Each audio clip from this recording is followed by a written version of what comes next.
Assalamualaikum warahmatullahi wabarakatuh.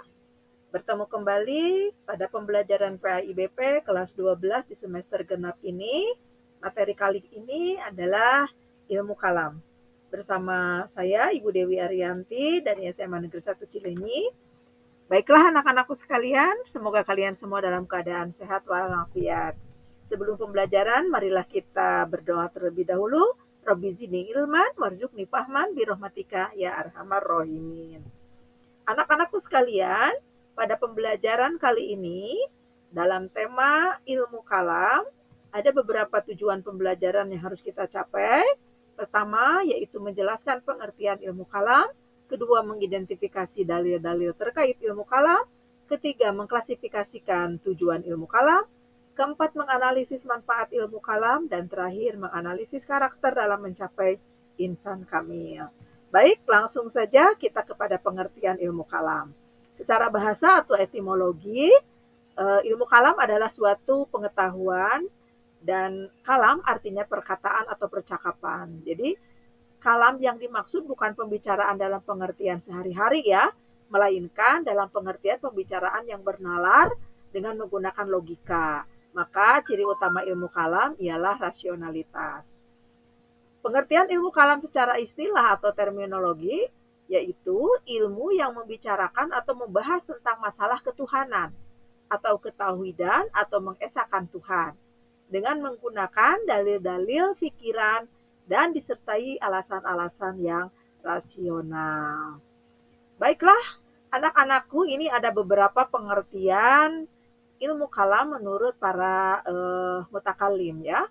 Menurut Mustafa Abdul Razik, sesungguhnya ilmu ini berdasarkan argumentasi-argumentasi rasional yang berkaitan dengan keimanan dengan metode analisa.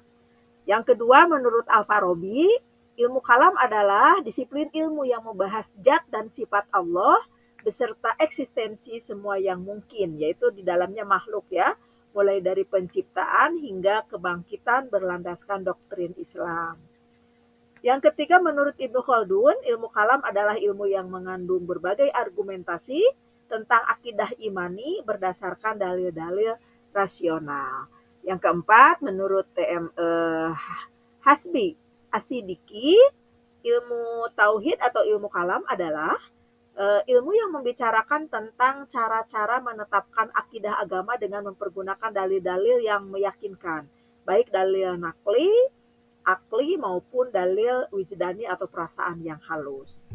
Selanjutnya, ruang lingkup ilmu kalam itu ada ilahiyah, nubuwah, ruhaniyah, dan sam'iyah. Nah, ilahiyah ini adalah pembahasan tentang segala sesuatu yang berhubungan dengan Allah, seperti wujud Allah, nama-nama Allah, dan sifat-sifat Allah Subhanahu wa Ta'ala, af'al, dan lain sebagainya.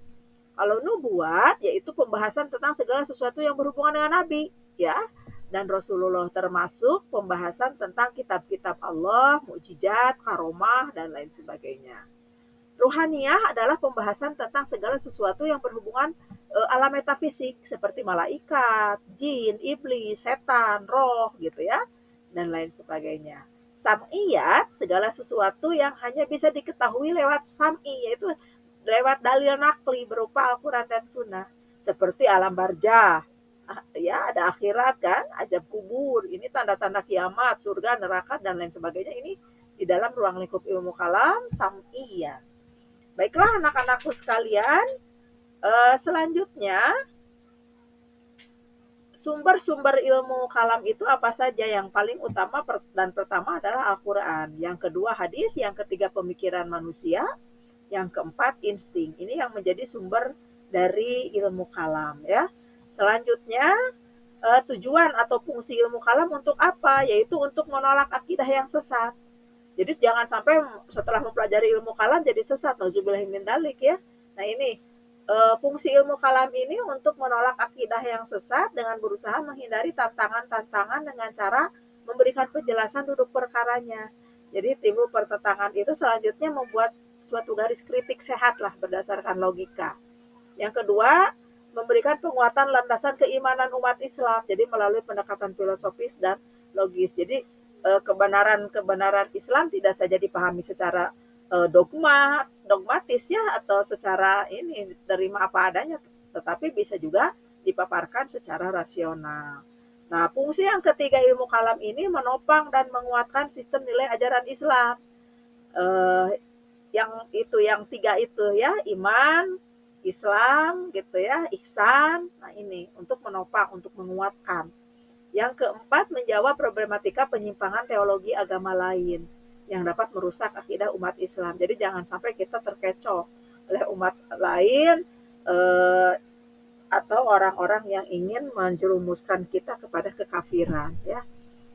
Selanjutnya anak-anakku sekalian, hubungan ilmu kalam dengan ilmu lain, ini persamaan dan perbedaan ilmu kalam, ilmu tasawuf, dan ilmu filsafat. Jadi ini selalu bersinggungan. Kalam, tasawuf, filsafat, ya ini tidak bisa dipisahkan. Persamaannya yaitu objek kajiannya, yaitu membahas tentang ketuhanan. Nah ini persamaan dari ketiganya itu sama-sama membahas tentang ketuhanan. Perbedaannya terletak pada aspek metodologinya. Jadi kalau ilmu kalam sebagai ilmu yang menggunakan logika, nah ini metodologinya seperti itu. Kalau kalam dengan menggunakan logika, sementara filsafat ilmu yang digunakan untuk memperoleh kebenaran rasional.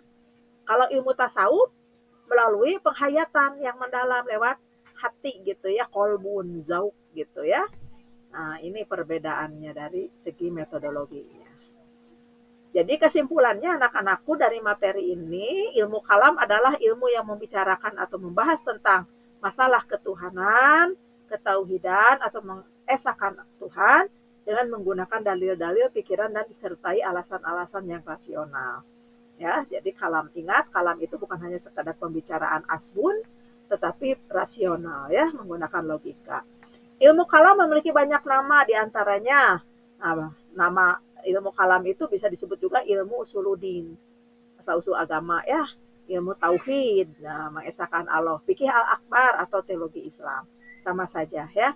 Di antara objek kajian ilmu kalam adalah tadi sudah dijelaskan ilahiyah, nubuwah, ruhiyah, dan samiyah. Ini hanya pengelompokan supaya mudah saja memahaminya. Adapun fungsi ilmu kalam adalah untuk menolak akidah yang sesat, memberikan penguatan landasan keimanan umat Islam melalui pendekatan filosofis dan logis, untuk menopang dan menguatkan sistem nilai ajaran Islam yang terdiri dari tiga pokok tadi, yaitu iman, Islam, dan ihsan, dan juga menjawab problematika penyimpangan teologi agama lain yang dapat merusak akidah umat Islam.